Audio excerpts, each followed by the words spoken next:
I want to be real about something. A lot of folks have heard you'll go to hell if you don't believe in Jesus.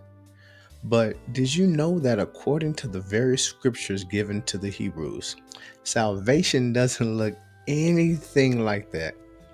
And here's the most eye opening part: the very Torah warns us against following anyone who comes with a new message, even if they perform miracles.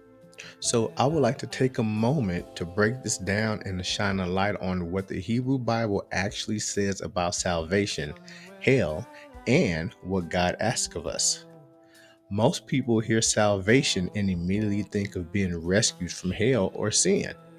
But in ancient Hebrew, salvation, which is Yeshua, was down here on earth.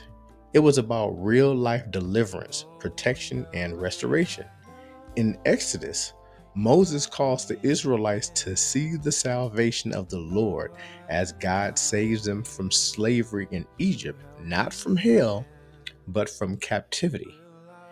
Also in Deuteronomy, Israel is called a people saved by the Lord, pointing to ongoing help and protection. In Psalms, the salvation of the righteous comes from the Lord. He delivers them from the wicked. Once more, tangible rescue now, not escape from eternal torment.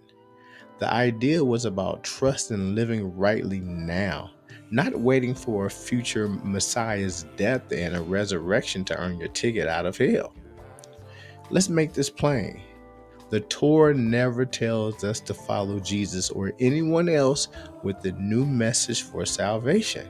I would like you to imagine that you're a head chef and your boss leaves you a sacred recipe book with the warning: don't let anyone change my recipes, not even if they say that they're from me. One day, a new manager rushes in, insisting you change everything for an important guest.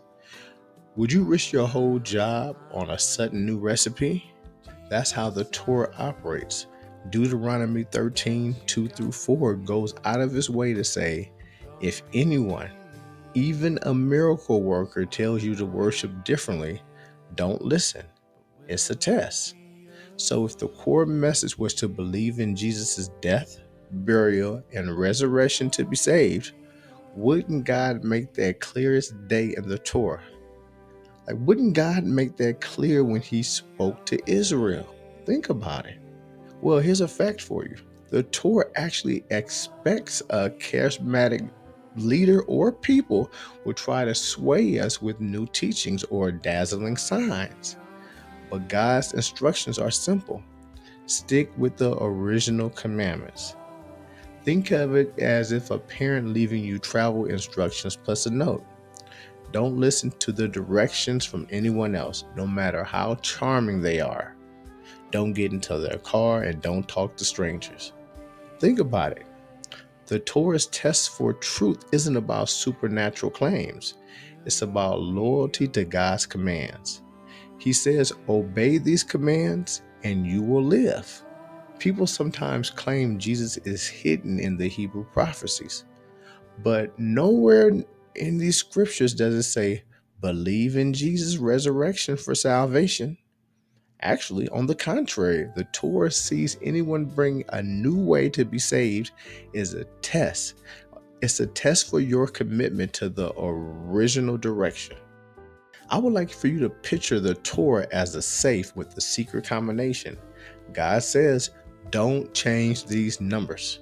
Don't let anyone convince you there's a new combination. Now, just like the previous analogy, would you risk everything on a stranger's word when you already have the code? This isn't just a theological debate. It's about spiritual integrity. If God meant for the world to be saved by believing in the gospel of Jesus, that would be spelled out clearly in the Torah, not left as a riddle or a later addition. God offered commandments, clear warnings, and a call for trust and justice. He says, don't add, don't subtract. So we should tackle the big question: why does the Christian doctrine focus so much on hell?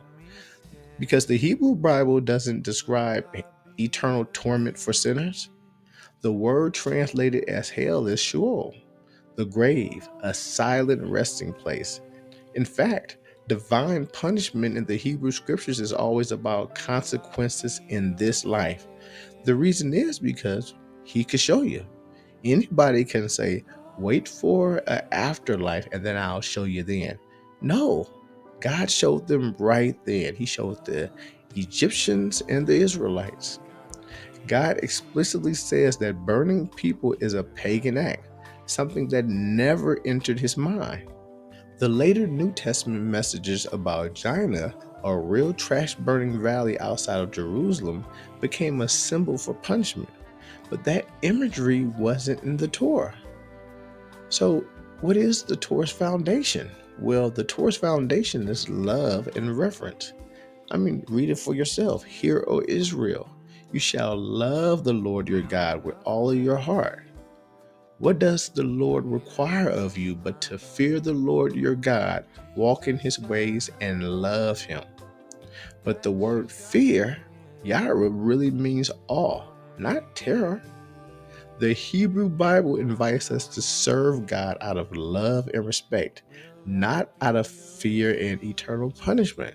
Fear is a powerful motivator, and the vivid images of hell introduced in later theology overshadows the Torah's simple call, which is to serve God for love, not simply to avoid punishment.